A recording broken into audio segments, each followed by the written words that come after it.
Hi friends, ಎಲ್ಲರಿಗೂ ನಮಸ್ಕಾರ. Welcome back to my channel. ನಾನು ನಿಮ್ಮ ನಂದಿನಿ. ಎಲ್ಲರೂ ಹೇಗಿದ್ದೀರಾ? ಚೆನ್ನಾಗಿದ್ದೀರಾ ಅಂತ ಭಾವಿಸ್ತೀನಿ. ಇದು ಮಂಗಳವಾರದ ವ್ಲಾಗ್. ನೀವು ತಮ್ಮನೇಲಿ ನೋಡಿದಾಗೆ ನಿಮಗೆ ಗೊತ್ತಾಗಿರುತ್ತೆ ಏನೋ ನಮ್ಮ ಮನೇಲಿ ಒಂದು ದುಃಖಕರ ವಿಷಯ ಇದೆ ಅಂತ. ಅದೇನಂತಂದರೆ, ನಮ್ಮ ಅತ್ತಿಗೆ ಮಗನಿಗೆ ನೆನ್ನೆ ಮಧ್ಯಾಹ್ನ ನಂಜನಗೂಡಲ್ಲಿ ಆಕ್ಸಿಡೆಂಟ್ ಆಗಿದೆ ಅಂತ ಸುದ್ದಿ ಬಂತು. ಯಾರೋ ಲಾರಿಯವ್ರು ಬಂದು ಗುದ್ಸಿ ಹೋಗಿದ್ದಾರೆ.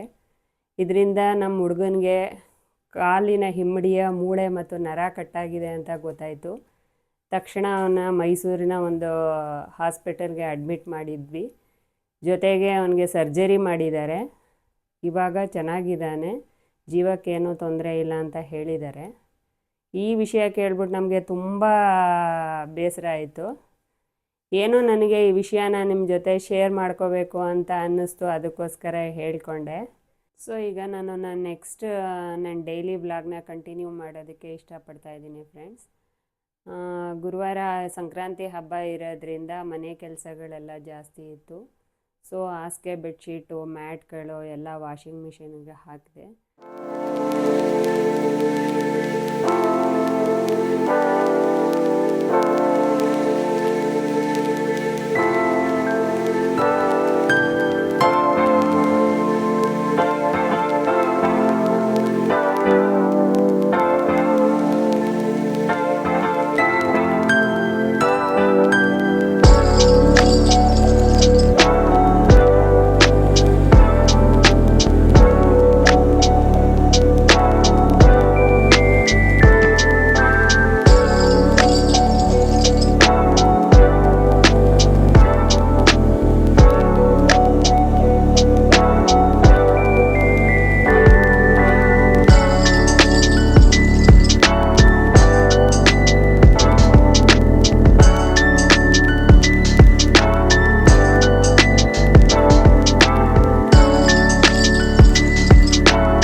ಹಾಕಿರೋ ಬಟ್ಟೆಗಳನ್ನೆಲ್ಲ ಎತ್ಕೊಂಡು ಬಂದೆ.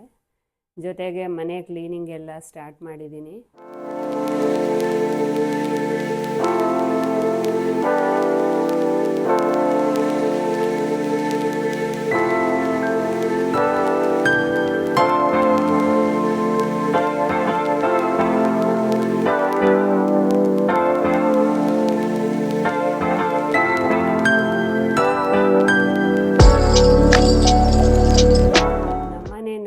ಮನೆ ಕ್ಲೀನಿಂಗ್ ಮಾಡೋಕ್ಕೆ ಅಂತ ರೋಬೋ ವ್ಯಾಕ್ಯೂಮ್ ಕ್ಲೀನರನ್ನು ತೊಗೊಂಡು 2 ವರ್ಷ ಆಯಿತು.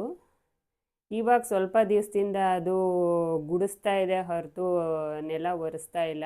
ಯಾಕೆ ಅಂದರೆ ನೀರೇ ತಗೊಳ್ತಾ ಇಲ್ಲ. ಅದು ಏನು ಪ್ರಾಬ್ಲಮ್ ಆಗಿದೆ ಅಂತ ನಮಗೂ ಸರಿಯಾಗಿ ಗೊತ್ತಿಲ್ಲ. ಇನ್ನೇನು ಮಾಡೋಕ್ಕಾಗುತ್ತೆ ಅಂತ ಅದನ್ನು ಬರೀ ಗುಡಿಸೋಸೋದಕ್ಕೆ ಉಪಯೋಗಿಸ್ಕೊತಾ ಇದ್ದೀನಿ. ನಿಮ್ಮ ಮನೆಯಲ್ಲಿ ಯಾವುದಾದ್ರೂ ವ್ಯಾಕ್ಯೂಮ್ ಕ್ಲೀನರ್ ಇಟ್ಕೊಂಡಿದ್ರೆ ಯಾವುದು ಅಂತ ಕಮೆಂಟ್ ಮೂಲಕ ತಿಳಿಸಿ ಅಂತ ಹೇಳ್ತಾ ಈ ಬ್ಲಾಗನ್ನು ಎಂಡ್ ಮಾಡ್ತಾ ಇದ್ದೀನಿ. ಎಲ್ಲರಿಗೂ ಇಷ್ಟ ಆಗಿದ್ದರೆ ಲೈಕ್ ಮಾಡಿ, ಕಮೆಂಟ್ ಮಾಡಿ. ಪ್ಲೀಸ್ ನನ್ನ ಚಾನಲ್ನ ಸಬ್ಸ್ಕ್ರೈಬ್ ಮಾಡಿ, ಶೇರ್ ಮಾಡಿ ಅಂತ ಹೇಳ್ತಾ ಎಲ್ಲರಿಗೂ take care and bye bye.